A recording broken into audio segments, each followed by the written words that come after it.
Dr. Foster is a sociologist and Canada Research Chair in Sustainable Rural Futures for Atlantic Canada. She studies economic issues from a sociological perspective, from the history of productivity as a statistic and a concept, to generational divisions at work, to young people's experiences on social assistance. Most recently, her research is focused on the intersections between generations, work, and income, and economic development policy in rural communities. Thanks, Samantha.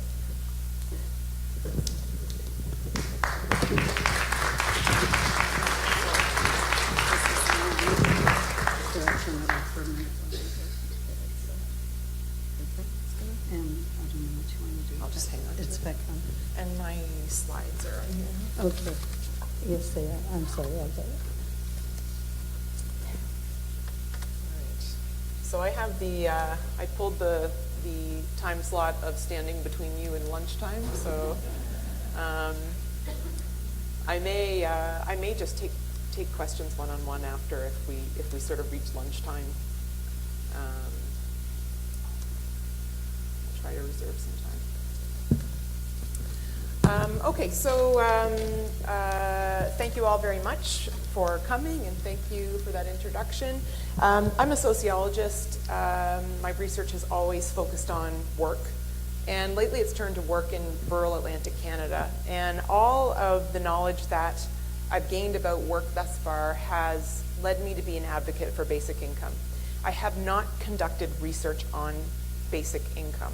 So my talk today takes the form of questions about basic income and hypotheses about what a basic income might do in my area of expertise. So I'll begin by touching on what's been happening in rural communities and in rural populations over the past century and why it matters and also why it's happening. And I'll pay particular attention to Atlantic Canada and paid and unpaid work as I do this. And then I'll narrow down to some specific rural, what I'm calling paradoxes, so some contradictory situations that rural communities find themselves in. And I'll close by considering how a basic income might help address those problems. So if you pay attention to government discourse or if you read the newspaper for a few weeks, you'll notice that there's a lot of anxiety about rural populations. Why are we anxious? We're anxious because rural populations are shrinking. So there's been slow and steady rural depopulation in Canada for a century or more, with a few blips here and there. And the decline has generally been linked to changes in the jobs that are available in rural areas. So a decline of traditional employers in agriculture, manufacturing, and resource extraction, and the rise of service and knowledge economy jobs in those places. So in other words, we assume that people are leaving rural areas because there are no jobs, no good jobs, or no jobs that fit their credentials and skills. But there's also cultural change. Research tells us that highly mobile lifestyles have become normalized thanks to globalization and information technologies, communication technologies. Where you live doesn't really matter that much anymore. In other words, we assume that people leave rural areas today because it's easier to do it, and in some cases it's easier than staying for economic and socio-cultural reasons. So while this version of the rural decline story is true for some people in some places, it doesn't completely reflect the situation in the Atlantic provinces. So there's variations in rurality across the country. Between 41 and 53% of each province's population lives in rural parts of Atlantic Canada, and that's much higher than the Canadian average of 19%. And moreover, the rural population of each Atlantic province, rural proportion rather of each Atlantic province's population only declined by 2 to 3% over 1996 to 2016 over that period. Compared to other historical periods, this is a much slower rate of decline over the last 20 years. So rural population decline is not necessarily a new, worsening, or uniform problem.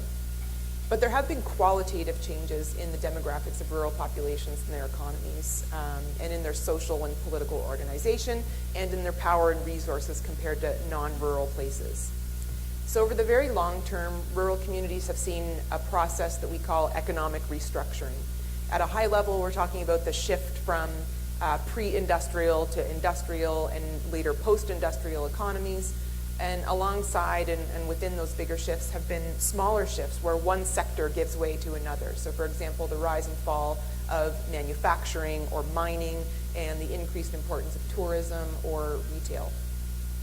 And in each of these processes of restructuring, the connections between work and making a living have changed dramatically.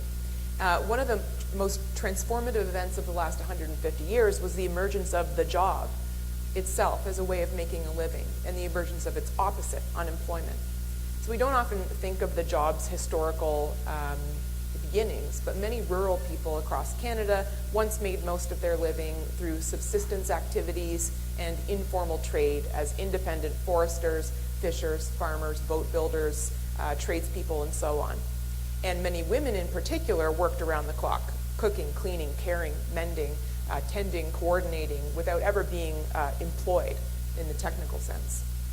And while many men and women did some minimal wage work on the side, and this increased into the 20th century, Atlantic Canadians were not always employed in the contemporary sense. But through the early 1900s, they were increasingly expected either to intensify their primary activities and sell their surpluses to emerging markets, or to sell their labor to large firms and factories for a paycheck. So in other words, they were expected to become either employees or employers, not to keep doing what they were doing for their own household subsistence alone. And I say expected because it didn't really turn out that way in Atlantic Canada. The industrial ideal is this class society of employers and employees in which self-employment is mainly viewed as a stepping stone toward corporations that employ many people rather than a subsistence strategy for households. The actual economies that persist in Atlantic Canada, in contrast, are still marked by occupational pluralism, so working multiple jobs, participation in the informal or gray economy, so stuff that doesn't get counted as economic activity, even though it very much is, and self-employment in small, petty production. So today's rural areas tend to have higher unemployment rates than urban areas, but this isn't a perfect law. It varies across provinces and communities. And moreover, official unemployment statistics fail to capture the complex subsistence strategies, under-the-table work, unpaid provisioning and care work that goes on in rural communities and doesn't, indeed it never has, officially counted as valuable work. Regardless, one piece of policy architecture that inadvertently helps sustain those rural idiosyncrasies and ways of life is employment insurance. Rural dwellers are more likely to use EI than urban dwellers, and they are more likely to use it repeatedly. Accordingly, rural use of EI is a contentious issue for all of the reasons around work ethic and the appearance of getting something for nothing that we've already talked about. And so governments have tried to rein rural use of EI in to varying degrees, to push people toward full-time, year-round wage work instead of jobbing around, as they say in Newfoundland, and relying on EI when work dries up. And there are lots of reasons for these efforts to curtail EI use, but none of them are because we can't afford it. Remember that EI is fully funded by employers and workers and has been in surplus for most of the past 25 years. I think the history of livelihoods and employment in rural areas is key to why we see anxiety about rural communities in the first place. It's not necessarily that they are shrinking, although some people are genuinely concerned about that.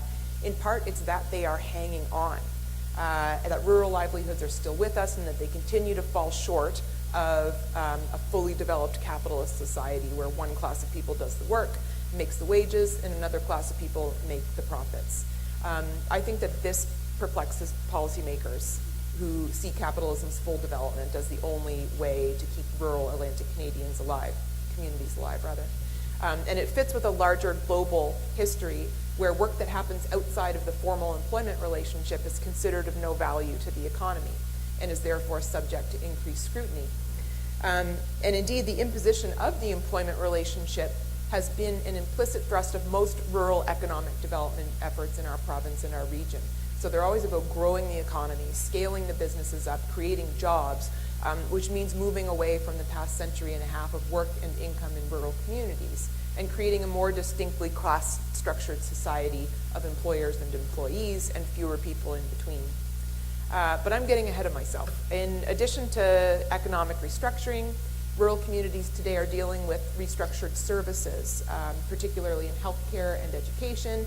So they're seeing the closure and the consolidation and restriction of hospitals and small schools, for example. They are losing key community assets and public spaces. They're also aging faster than urban populations. So they're losing young people, as they always have been. And when this combines with lower fertility rates and longer lifespans, it makes more of an impact on the rural age structure. We think that aging populations put more pressure on publicly funded services and contribute less through income tax, but policy decisions about how, where, and what to spend actually dictate costs more than an aging population in terms of inherent needs and their capacity to contribute to GDP. So what of such policies? I said before that rural development policies seek to grow economies and integrate rural economies into usually global markets. Through the 20th century, this meant attracting large manufacturers and capital investment. And in the short term, that wasn't a complete failure. So we had mines, mills, plants, call centers, and other large firms popping up in small communities across the Atlantic provinces, each of them employing hundreds of workers. But from roughly the 1970s on, freer trade and growing consumer and labor markets abroad enticed many major employers to leave Canadian towns for cheaper labor and fewer regulations overseas. And small places were, and they still are, left to deal with the detritus of deindustrialization. So the closed mines, the shuttered plants and lifeless mills, and the closure of the smaller amenities that grew up around them. So the news of a large employer moving in today is typically greeted with ambivalence. The jobs are welcome, but people have grown weary of the social upheaval of embracing them and then, in all likelihood, losing yet another workplace. And the jobs that move in don't always pay a living wage, nor do they usually fit with the skill sets of the population. And the result is a paradox of people with no jobs and jobs with no people. The industrial era created the conditions for a set of paradoxes, in fact, that have shaped and continue to shape rural life. In each paradox, the very things that are presumed to be essential for competing and surviving in the economy of the day have actually pushed many communities to or over the brink of survival. So I'll go through these paradoxes. So the first is urbanization. Since 1851, the ratio of urban to rural populations in Canada has nearly reversed. Globally, urban populations are surging today, with estimates that 60% of the world's people will live in urban centers by 2030. And the consensus among world economists and historians of Atlantic Canada alike is that urbanization is closely correlated with the rise of industrial production, economic growth, and increased education levels in the population. In other words, some of our nation's primary goals appear to drive the decimation of rural populations. The second paradox is globalization. Viewed strictly in terms of net value, increased global trade is a good thing. But it also obscures a deeper problem and another paradox. The deeper problem is that global trade, by its very nature, exposes communities to economic and political fluctuations that are far beyond local control. So economies that depend on exports, as many of our rural communities do and are encouraged to do, are more severely impacted by shocks, external shocks, than economies that are oriented toward domestic demand. In a further paradox, rural communities often find themselves feeding the rest of the world while simultaneously lacking food security. This absurd scenario is enabled by global regulations and monopolies that make it more profitable to ship commodities around the world rather than process and consume them close to their origins. The third paradox is technology. So more efficient technology in every sector means that more can be produced with less human labor. This changes how people live, how they make a living, and how much control they have over those questions. And it may have a disproportionate impact on rural communities. So we're not just talking about assembly lines and mechanical harvesters. In our time, one of the most obvious technological disruptions is the internet. There are rural places in our province and all over the world where it's more cost effective for a person to order a tube of toothpaste on Amazon and have it shipped to their door than to hop in the car and buy it from the local store, and that's if the local store has even managed to survive in Amazon's empire. The internet, alongside other labor-saving technologies, has drained jobs and amenities from rural communities with the help of rural consumers, but also, importantly, with the help of policies and regulations that are biased against small producers and local economies. There was and still is great hope that advances in computing technology could entice high-tech firms and enable self-employment in rural areas because people could conceivably work anywhere. But for people currently living in rural communities to benefit, they need the skills and education for high-tech jobs. So even if technological development creates more jobs than it destroys, it won't be the same people re-employed in these new opportunities. We could be looking at entire generations of people with obsolete skills and training who are displaced in the wake of technological economic restructuring. Rural communities might bear a disproportionate brunt of those changes, mainly because of their isolation from urban centers. The final paradox I want to talk about is climate change. All of the first ones amount to a drop in the bucket compared to what experts are calling the most profound threat humanity has ever faced, and that's global warming. Warnings from climate scientists are now unequivocal that human activity and economic growth in particular is the primary cause of global warming.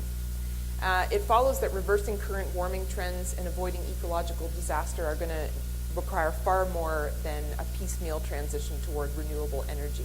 It necessitates a fundamental transformation of economy and society through changes that would see people working less, consuming less, relocalizing their economic activity, and abandoning the current thermo-industrial model of production. In rural communities, the costs of environmental degradation are high, given the centrality of agriculture, natural resources, and other climate-sensitive sectors. In the Maritimes, coastal rural communities are particularly vulnerable to rising sea levels. But the costs of the remedies to global warming are also high in rural places. So cap and trade, reducing fossil fuel consumption, and investment in green technologies are likely to affect work and incomes in rural communities disproportionately because rural economies are usually wrapped up in some kind of natural resource and energy sector. So we have another paradox. Economic growth is presented as a solution to rural woes, but it's also the #1 threat to their future and that of the planet. And addressing climate change, depending on how we do it, might also cost rural communities more. So this brings me to the topic at hand. Could basic income get rural communities out of these paradoxes?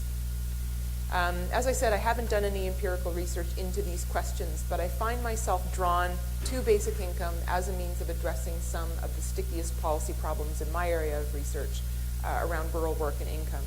And overall, I see basic income as a tool that could change the course of a history that has seen rural places and people disempowered by forces far beyond their local control. And I think it could tip the balance slightly back in their favor. It could help level the playing field and give rural communities some control over their social and economic futures. And it also levels relationships between workers and employers and decenters the employment relationship as the linchpin of economic relations. Indeed, that's the most compelling feature of a basic income for me. It's that it partially severs the connection between employment and income, and thus between employment and survival, meaning that people can, in theory, refuse paid work. So I share this quotation from the historian James Livingston, which is far more powerful in context if you have a chance to read his entire essay. But he's raising the possibility of detaching the receipt of income from work, and he means paid work. And he asks why we keep considering and then rejecting that in favor of pursuing full employment instead. And when he refers to the detachment of income from work, he's talking about a basic income. And I realize that for its critics, as we've heard, and even some supporters, a #1 concern about basic income is that it will deter people from working. But this is not a real problem on 3 levels. So first, much of our concern stems from a moral anxiety of what people will do with their free time if they don't have to work for a living, and from an ingrained disdain that we have for slackers. So we tend to treat work like, as the sociologist Kathy Weeks puts it, a part of the natural order rather than a social convention. But there is nothing inherently necessary about full-time, year-round employment. It's a social convention, which means that we can do it differently. Second, basic income experiments have shown that people generally continue to work for pay even if they receive a basic income, because they get extra money, because they find it fulfilling, and because it's very hard to deprogram the idea that work is the cornerstone of life. Third, even if people ceased working for pay, they would only be refusing employment, not work per se. There is so much work that's necessary to our survival as a species that falls outside of the employment relationship and depends mainly still on women around the world. And a basic income would finally acknowledge that this work has economic value. If we accept these three reassurances, we can maybe see that a basic income tips the balance just a bit toward the vast majority of people who don't own companies or have inherited wealth. If a basic income is sufficient, a worker could walk away from her job if the conditions aren't good enough, and she can survive until she finds something else. And I can't think of many things other than strong unions that erode the overwhelming power of employers in this way. It's this primary function of a basic income that could have some interesting consequences for rural places. I want to propose that it could push back against urbanization, because it would institutionalize and protect what I think of as the right to be rural, so the right to live wherever you choose. It would make the choice to live in a rural community open to more people, just as it would make the choice to live in an urban community open to more people. Ironically, freeing people from the employment obligation might just build up the labor force for rural industries so that they can find enough workers to pick blueberries or process seafood, which currently they tell us they can't. It might free people to dabble in small business, to tend subsistence farms, to work odd jobs in agriculture and fishing and other resource industries. It may even entice people to move to rural areas to escape the rat race in cities, to ease congestion there. There could be drawbacks, such as the need to redirect some public funding to service delivery outside cities and to mass transit options to ameliorate the climate impacts of a population that is further spread out. But there's no reason why we can't do those things. Regarding globalization, it's also plausible that a basic income could help provide the necessary tax base and income security to build strong, resilient communities that can carefully think about and negotiate their entanglements with global markets. The impact on the technology paradox could be at least twofold. On the one hand, a basic income could eliminate the reserve army of workers who will accept low wages, putting pressure on rural businesses to invest more in labor-saving technology or to improve job quality. Again, there are risks. Employers could turn to migrant workers instead, which they already do, but this is a question of policy and not an inevitability. And I say that about migrant workers not because I don't want migrant workers, but because I don't want them to be exploited. On the other hand, because a basic income could sever the connection between employment and income, it constitutes one of the only ways to deal humanely with technological unemployment or the displacement of jobs by new technology. It provides a real safety net, one that doesn't blame people for their unemployment and that could realistically support a person retraining for something new. It might also represent a key to a future in which we all work less thanks to labor-saving technology. Working less, as I mentioned, is coincidentally one of the key recommendations coming from climate scientists and activists. We need to work less, move around less, produce less stuff, and buy less stuff. A basic income in severing the connection between employment and income could be the catalyst that helps us reduce our impact on the climate without unduly impacting the livelihoods of people in resource-based or coastal communities. So there you have it, some hypotheses about what a basic income could do for rural sustainability and for our rural communities. I guess I do have a little bit of time for questions. Okay, thank you.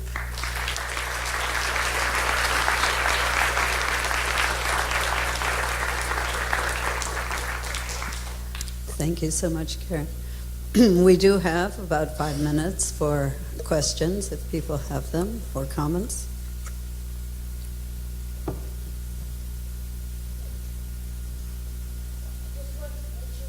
Wait. A little village called Chapel Arm, Trinity Bay. I don't know if anyone has heard of it, but anyhow, what's happening there is that the young people are getting out, going to universities, and getting a good education, and they're not coming back home. Definitely, there's no reason for them, and they're going to the bigger cities and everywhere. And I just really, if I could have a minute, speak about precarious employment.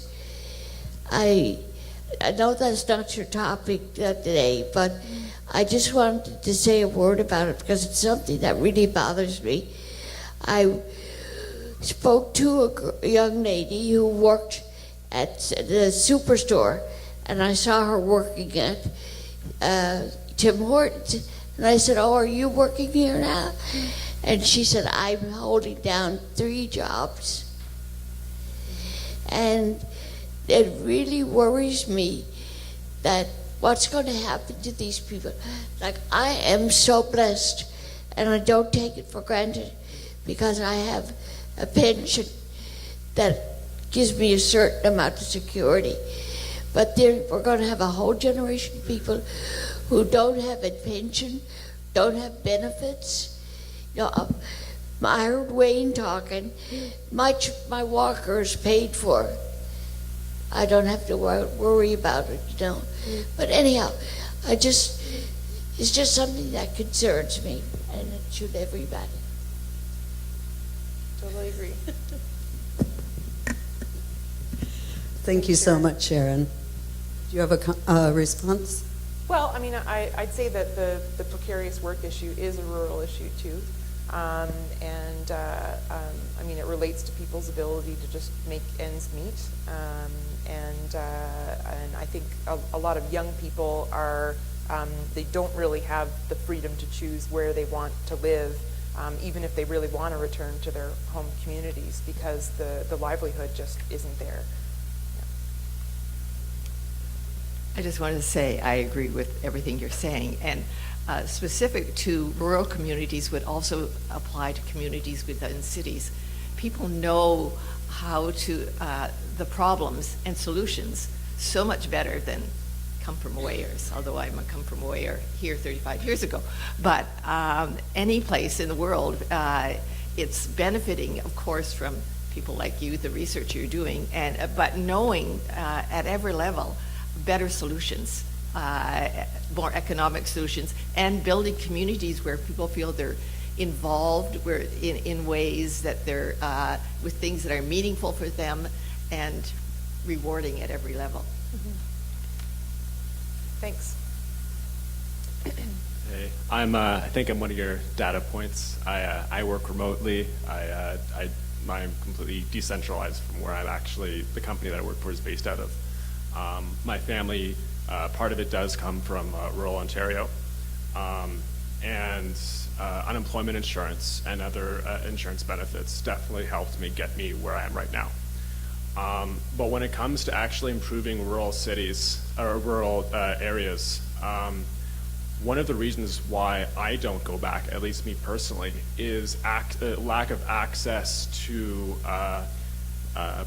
tools and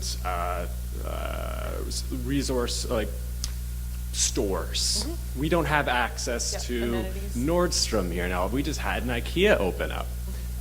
There's not an IKEA in Sydney.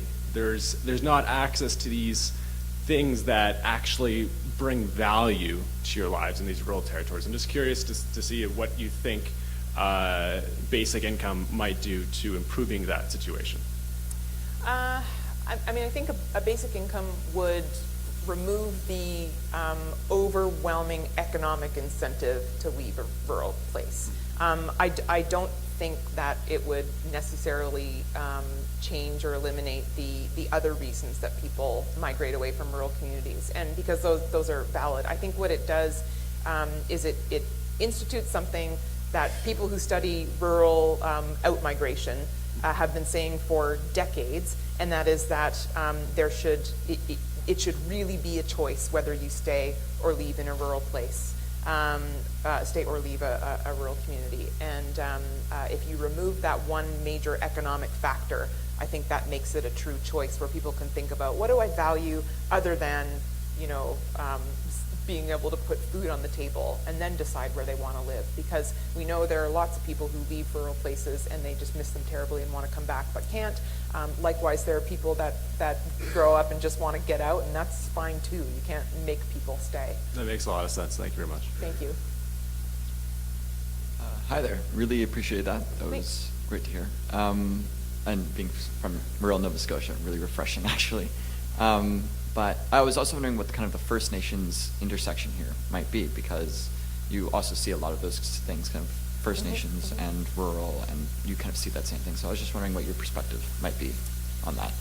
Yeah, there's... And basic income, obviously. Yeah, there's a lot of overlap where there's a connection, especially between what a basic income might do for community, I guess, self-determination. Sort of, again, removing that overriding economic obligation could free people up to do more of the organizing work it takes to really determine their futures for themselves. I think the one thing that First Nations communities have going for them that a lot of non-First Nations rural communities lack is kind of the institutional structure that says, you know, we're a group and we're going to make this happen for ourselves, and also like a strong discourse of self-determination, where a lot of rural communities that are not bound by, you know, a common sense of culture and ancestry, they're kind of grasping at straws to organize people and get people together. So if anything, we may, in rural communities outside First Nations, have a lot to learn from what happens in First Nations communities. Thanks for the question.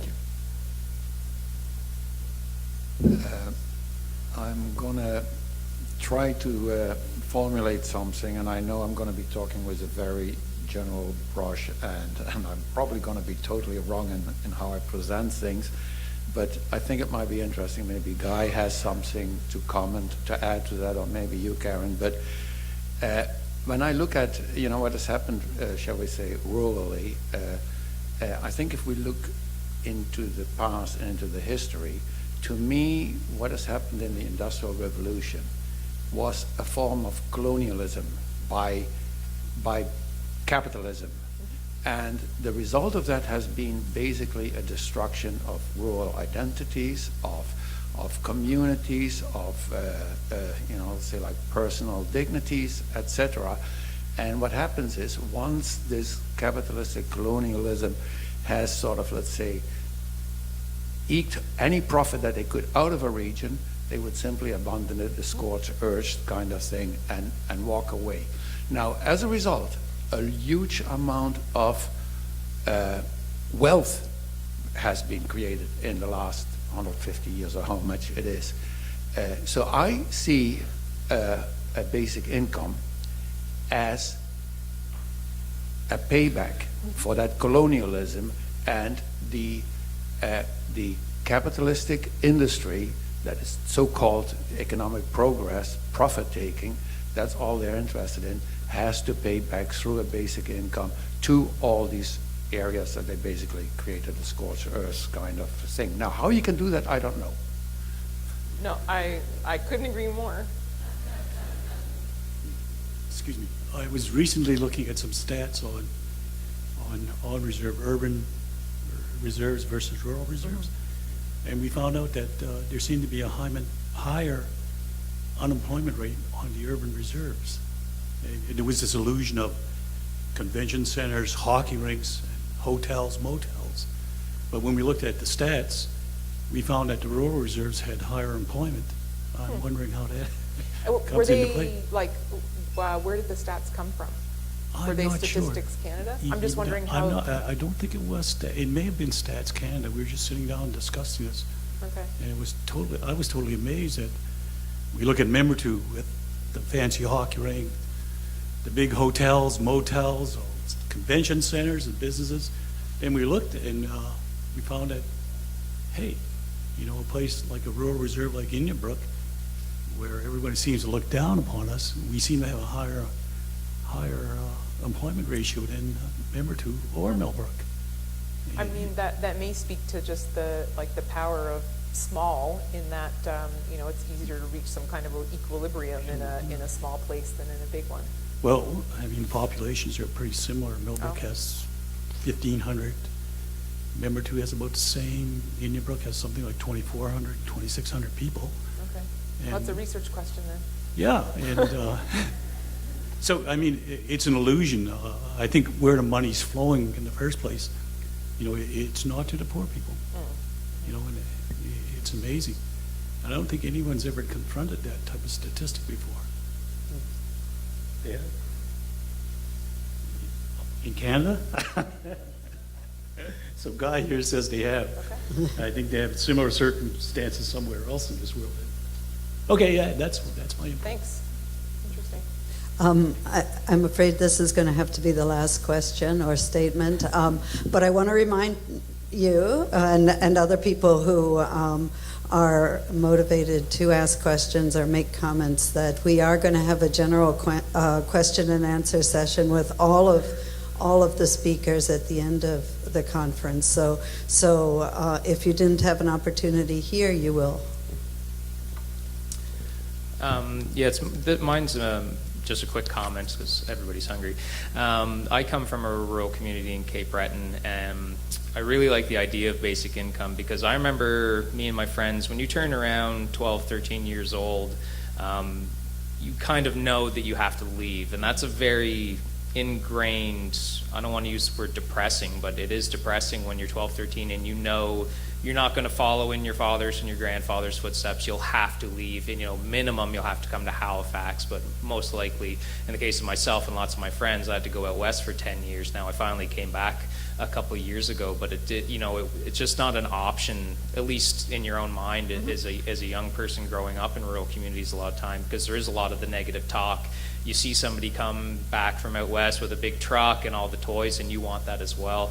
But if I would have had a universal basic income option, I might have stayed home a little longer. I might have weighed my options more instead of just immediately flying somewhere where I could make a life, because although I grew up in a great place, it just didn't afford me the opportunities that I wanted for myself. And I think a universal basic income would help a lot of young people that do want to stay in rural communities. Great. Thank you. Thank you. And thank you, Karen.